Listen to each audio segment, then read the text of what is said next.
in the early morning of November 1943 was a living thing. Mist clung to the thick canopy, heavy with the smell of earth, rot, and rain. The air buzzed with insects, each sound layering upon another until the silence became a hum. For those who had never seen war, it might have seemed peaceful. But beneath that curtain of mist and birdsong, death was awake and waiting. This was where the U.S. Marines dug in, sweating through their fatigues, surrounded by an enemy they could not see but could always feel. As an old historian, I've read thousands of accounts from that war, and I've walked among the graves of the men who fought there. Yet one story, more than any other, has stayed with me, a story whispered in barracks and retold across generations of Marines. They call it the legend of the soup can sniper.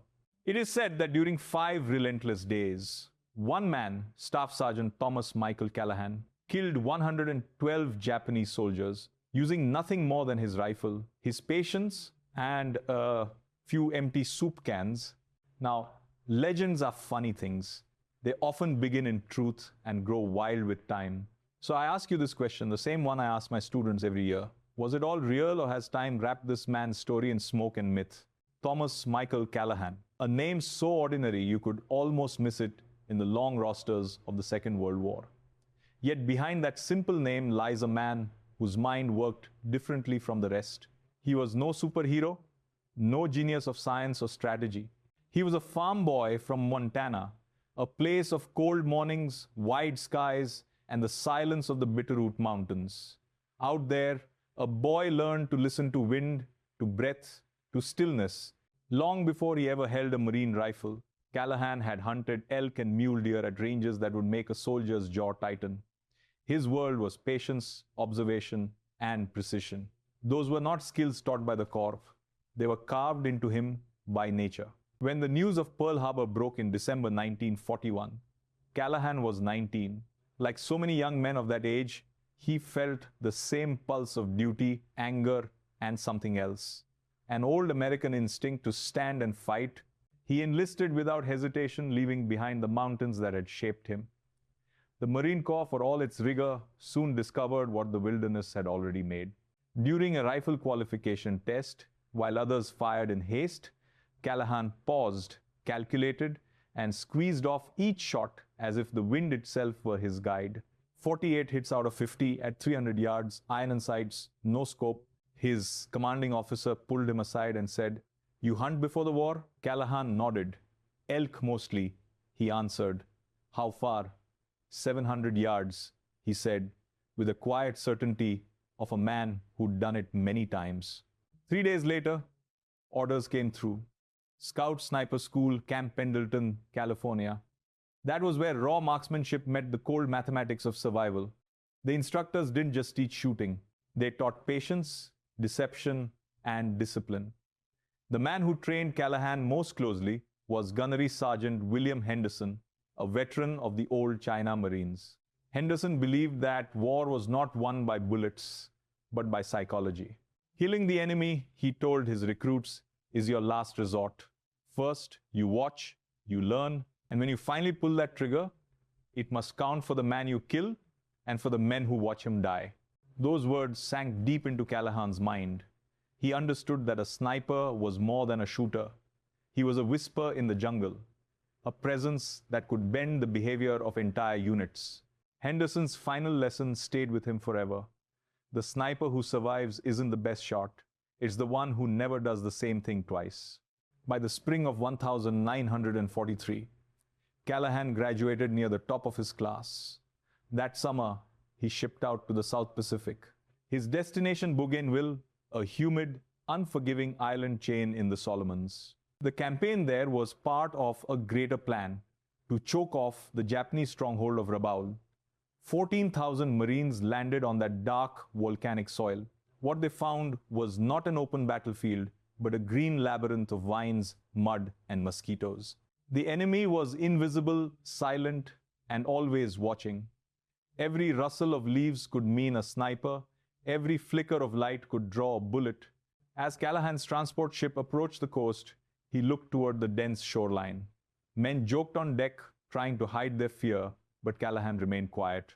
Maybe he already sensed that the skills he'd learned in the forests of Montana would soon decide whether he lived or died. He carried with him an old Springfield rifle fitted with a long unertl scope 8 power, precise and heavy in his hands.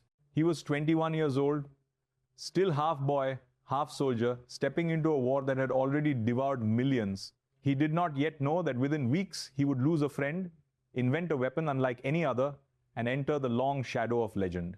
But history often begins that way, quietly, in places the world forgets. Bougainville would soon remember his name. And so would the men who watched the sunlight flash off an old tin can just moments before death found them. Because this is not just a story about war. It is a story about human ingenuity, about how, when the bullets run out and the odds close in, the greatest weapon a man can wield is his mind. The Bougainville jungle was not a place built for human beings. The air hung so thick with moisture that every breath tasted of rot and mud. Vines twisted around trees older than memory, and the ground, slick with decay, swallowed the footprints of every man who tried to cross it. For the Marines holding the line in late 1943, this was hell dressed in green. Visibility rarely stretched beyond 30 yards. The rain fell without warning. The mosquitoes bit through uniforms, and somewhere beyond the mist, Japanese snipers watched through scopes that glinted like mirrors in the sun. No one ever knew exactly where the next shot would come from, only that it would come. For Staff Sergeant Thomas Callahan, each sunrise was another test of nerves. He had been in country barely a week when the war stopped being about orders and began being about survival. Alongside him was his spotter, Corporal James Rivera, a Puerto Rican farm kid with an easy grin and a knack for reading the jungle. The two had become brothers in everything but blood. Rivera carried the binoculars, Callahan the rifle. They moved in silence, communicating with gestures, trusting each other completely. On the morning of the 8th of November 1943, that trust met its cruel end. The Marines were scouting a patch of high ground when a single, distant shot cracked through the damp air. Rivera had raised his binoculars just for a second to confirm movement in the trees ahead. That was all it took. A Japanese sniper, hidden high in a camouflaged platform nearly 600 yards away, fired one perfect round. The bullet hit Rivera in the head. He was dead before his body hit the mud. Callahan froze. The world narrowed to the still shape at his side. For 30 long minutes, he did not move. He could hear the buzzing of flies already gathering, the rain dripping from leaves, and the distant echo of laughter from some unseen enemy who believed he had won. Inside Callahan, something shifted. He wasn't overcome by rage, at least not the kind that burns hot. His anger was cold, deliberate, like a blade sharpened against stone. When he finally moved, it was only to lift Rivera's body and carry it back through the jungle to friendly lines. He said nothing when the lieutenant offered condolences. He simply asked for permission to hunt the man who had killed his friend, permission to do it his own way. That night, sitting alone in a shallow foxhole, Callahan ate his ration of chicken noodle soup over a tiny blue flame. The can, dented and oily, caught the last flicker of sunset. A beam of light shot off its surface and disappeared into the trees. Callahan's eyes followed it. For a moment he saw not a reflection, but a signal, a question tossed into the darkness. He turned the can slightly, and the flash vanished. Then, almost on instinct, he rotated it again until another glint of light pierced the air. The idea came to him whole, like a gift from Rivera himself. If I can make them curious, he thought, they'll move. And if they move, I'll see them. He understood something few others did. Japanese snipers were trained to react instantly to irregularities, light, sound, motion. They were disciplined hunters, but even the best hunters could not resist curiosity. Callahan's plan was simple. Use light to bait them, the same way they used noise or movement to bait Marines. A reflection in the wrong place would draw their eyes, maybe even their heads. And in the jungle, curiosity could be fatal. If they react, he whispered to himself, they reveal. And if they reveal, they die. At dawn, he set up his first experiment. He found a clearing overlooking the area where Rivera had been killed. 15 yards to his left, He fixed the same empty soup can to a stick at a precise angle. As the sun rose, the first beam of light caught the can, flashing across the open ground toward the tree line. Callahan adjusted the stick slightly, creating a rhythmic blink shimmer that seemed too deliberate to be random. Through his scope, he waited. Minutes crawled into hours. Then, at last, movement. A Japanese helmet lifted slightly above a mound of sandbags, just for a second, curious about the strange reflection. Callahan exhaled slowly, felt the trigger break under his finger, and watched the helmet drop out of sight. The jungle swallowed the echo of his rifle. For the first time since Rivera's death, Callahan felt a sliver of calm. He had turned grief into method. What began as a single act of revenge became something far more calculated. Over the next days, he refined the technique. He painted some cans with mud to dull the shine, punched holes to scatter light differently, strung them with cords so he could change the angles from a distance. He began setting multiple cans at once, creating sequences of glints that mimicked coded signals. Soon his fellow Marines were helping him rig the devices, curious about the strange, silent traps that seemed to strike terror into an enemy they couldn't even see. By the time dusk fell on that second day, Callahan had killed 3 snipers using nothing but sunlight and steel. The officers took notice. But for Callahan, it wasn't about recognition. It wasn't even about revenge anymore.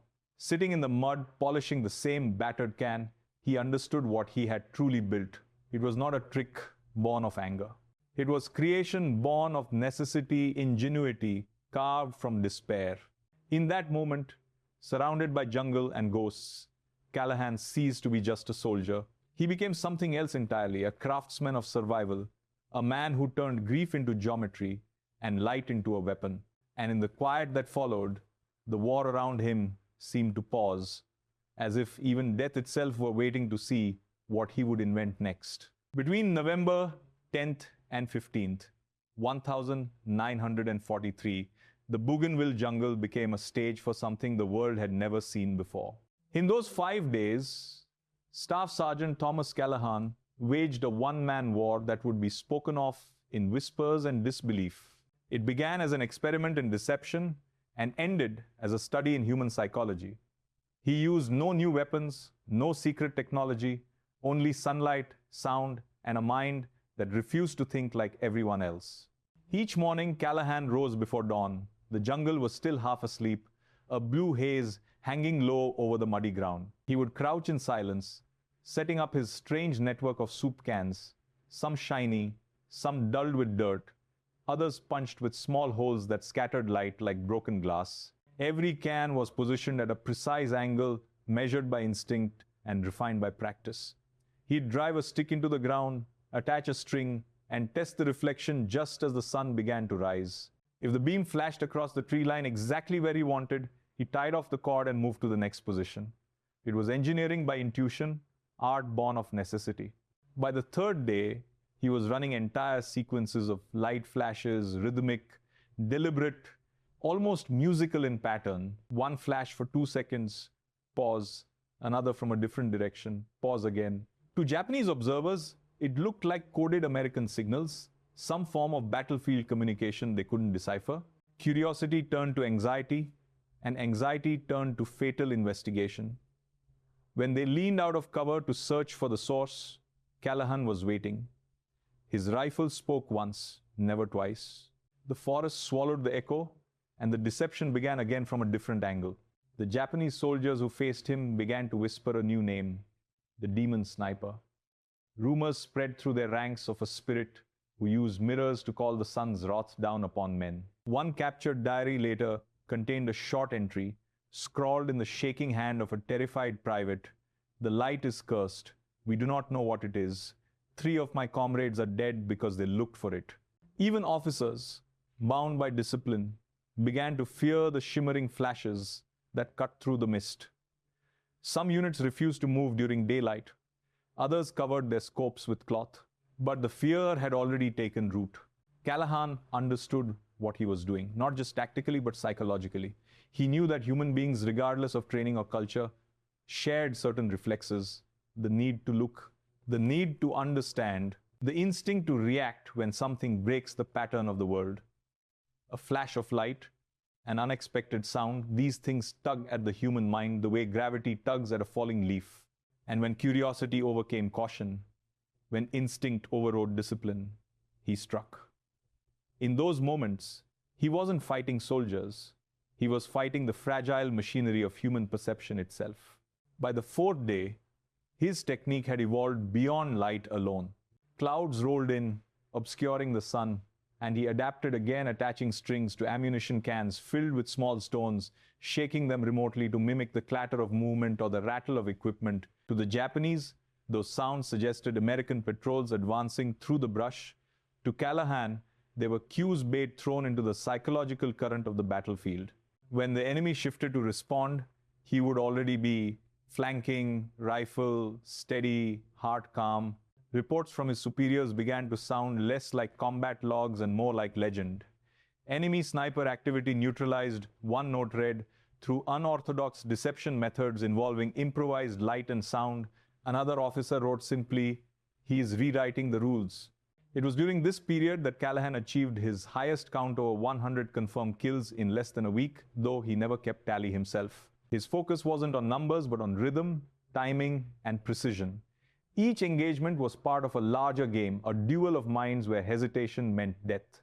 He later told a fellow Marine, "It's not about how well you shoot, it's about how well you make the other guy think wrong."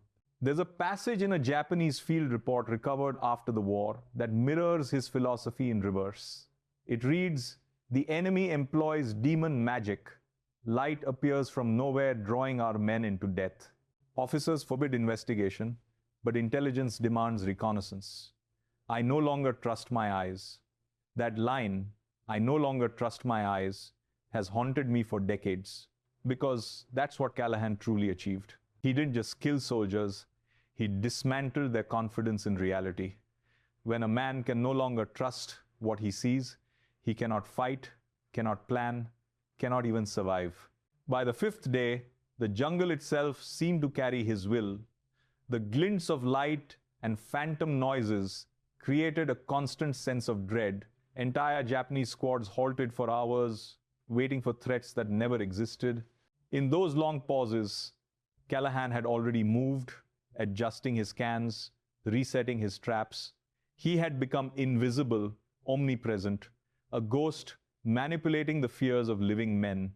When I lecture on this story, I tell my students that war is often misunderstood. We think of it as bullets and bodies, firepower and logistics, but more often it is fought inside the mind, between instinct and reason, between fear and focus.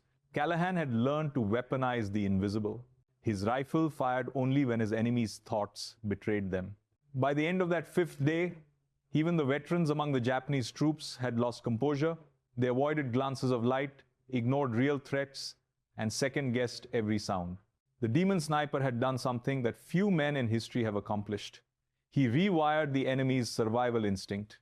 And when a man's instincts no longer protect him, nothing else can. In the years that followed, soldiers would study his methods as tactical innovation. But I've always believed it was something deeper, a rare, almost tragic understanding of human psychology. For 5 days in that jungle, Thomas Callahan didn't just shoot bullets. He shot ideas into the hearts of men who could no longer tell what was real. He didn't merely kill the body. He taught fear how to think. Callahan didn't just change how soldiers fought. He changed how they felt. He didn't just pull the trigger. He rewrote the way men understood danger. In the end, Callahan wasn't merely a sniper. He was the author of fear itself. When we speak of legends, we must also speak of truth. History, after all, is not only what happened, it is what people choose to remember. And so, as a historian, I must tell you something that perhaps breaks the spell of this story. There are no official military records, none in the archives of the United States Marine Corps, the National Archives, or any surviving after-action reports that mention a staff sergeant named Thomas Michael Callahan.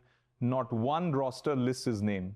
No combat citation, no Navy Cross, no verified sniper tally of 112 confirmed kills tied to the so-called soup can trick. It is a strange absence, considering the scale of the tale. The Marine Corps is meticulous in its documentation. Even the smallest engagements were recorded, every confirmed sniper kill cross-checked by multiple witnesses, and yet, in all the surviving papers from the Bougainville campaign, the name Callahan simply does not exist. That silence in the record forces us to ask, what are we truly dealing with here? A hidden chapter of history or a beautifully constructed legend that grew larger with every retelling? Let's look at what we know for certain.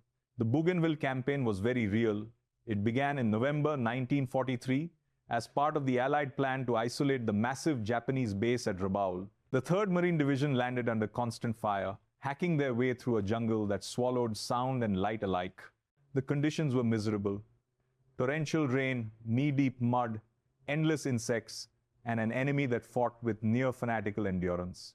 Japanese snipers were a constant terror, expertly camouflaged in trees or behind roots, capable of waiting motionless for hours before taking a single shot.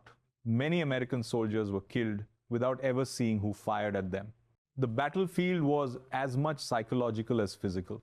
So, when stories later emerged of a Marine who had used light and deception to outwit Japanese marksmen, they found fertile ground. There were, after all, documented sniper duels, experiments with mirrors and reflections, and even accounts of Marines using spent shell casings or shiny canteens to confuse the enemy. The idea of a soup can trick fit the environment perfectly. It made sense, even if it never officially happened. Some researchers believe the Callahan story may have been a composite of myth woven together from fragments of truth. Perhaps there really were Marines who used improvised reflectors or noise traps. Perhaps one of them achieved an extraordinary streak of success.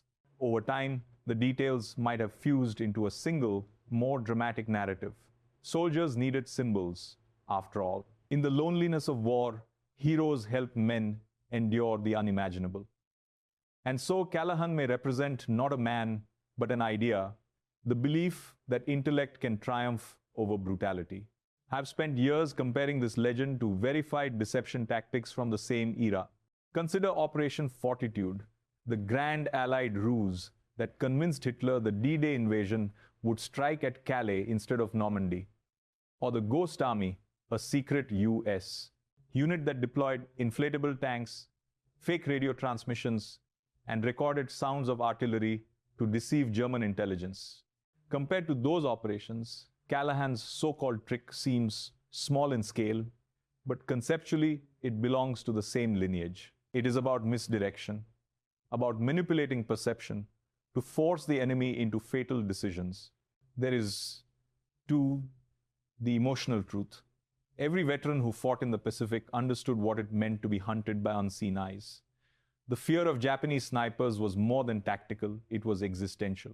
One veteran described it as being stalked by silence itself. When such fear grips the mind, even the smallest rumor of a man who turned fear back upon the enemy would spread like wildfire. Callahan, whether real or imagined, became a vessel for collective catharsis, the embodiment of the idea that American ingenuity could defeat any foe, even one hidden in the trees. And here, I find the humanity of it. My profession demands skepticism, but my heart understands why the story endures. Legends exist not because they're always true, but because they tell us something true about ourselves. The soup can sniper endures because he represents the triumph of thought over terror, invention over circumstance, mind over machinery. Even if he never lived, his story speaks to something real within every soldier who ever faced the impossible and improvised a way to survive. In this way, Callahan becomes a mirror himself, reflecting not sunlight, but the human need to believe that wit and will can change destiny. When I teach about him, I tell my students that history has two kinds of truths: the factual truth which lives in archives and documents, and the symbolic truth which lives in people. The first tells us what happened. The second tells us why we care. The Bougainville campaign will always remain a brutal chapter in the Pacific War, but within its shadow, this legend glows faintly, an echo of creativity amid destruction. Whether real or imagined, Callahan's supposed invention reminds us that war is not only fought with guns, but with perception, patience, and understanding. The battlefield is as much in the mind as it is in the mud. So yes, perhaps Thomas Michael Callahan never existed. Perhaps he was born not in Montana, but in the collective imagination of men desperate to believe that intelligence still mattered. Yet, in that belief lies the truest lesson of all. In war, the greatest victories belong not to those who shoot fastest, but to those who think deepest. After the guns fell silent and the oceans of the Pacific returned to their blue calm, the world began its long process of remembering and forgetting. If Thomas Michael Callahan truly lived, his war ended quietly. There are no parades recorded for him, no headlines in the Stars and Stripes. The legend says he left the Marine Corps in 1945, having survived every bullet but not the weight of memory. He went home to Montana, traded his rifle for a piece of chalk, and became a school teacher. I often imagine him there, standing in front of a class of restless teenagers, teaching them not about killing or war, but about observation, about thinking, about the power of looking at a problem from a new angle. He taught, they say, with the patience of a man who had once waited hours for a single shot, and the gentleness of someone who had learned how precious life could be. Whether that version of his life is true or simply another layer of the myth, it speaks to a deeper truth. No one walks away from war unscarred. Every victory carries a cost that is not written in medals or reports. There are wounds that never bleed, echoes that never fade. The veterans I've spoken to across decades all say the same thing, that the hardest part of war isn't surviving it, but learning how to live afterward. If Callahan did become a teacher, then perhaps that was his way of rebuilding something human out of the wreckage.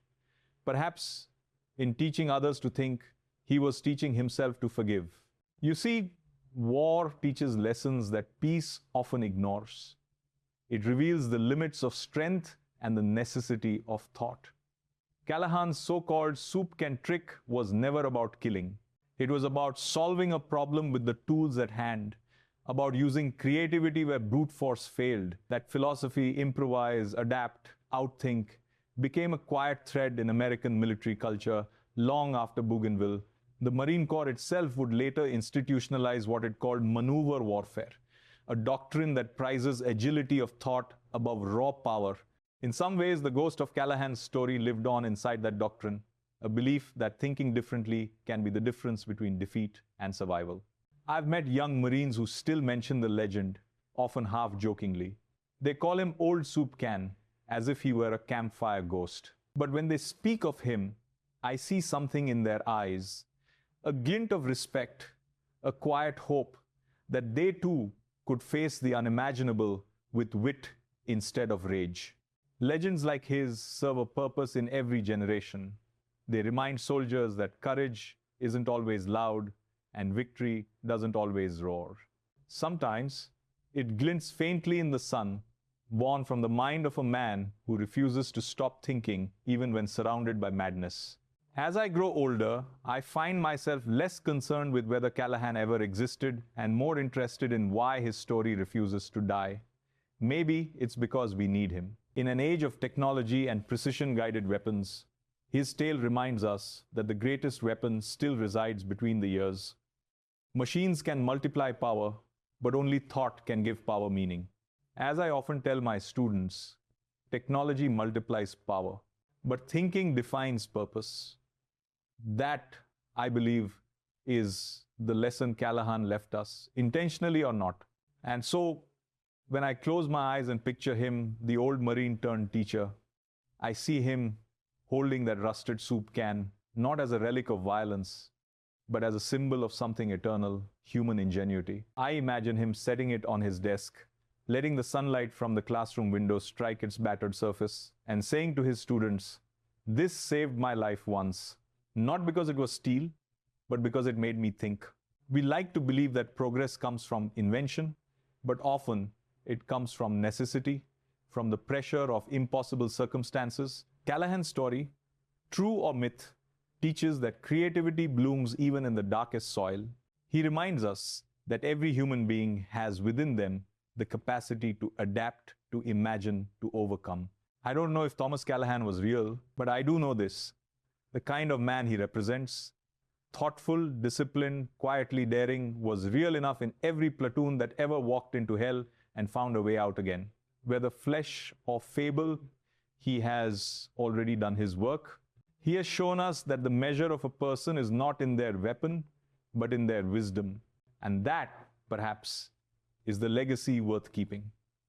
A man, a mind, and a moment in history that remind us creativity is the eternal weapon and understanding is the final victory. So when you hear his story, don't ask if it happened. Ask instead what it means to you, to me, to anyone who has ever faced despair and chosen to think their way through it. Because in the end, that's how wars are truly won. Not with bigger guns, but with better minds.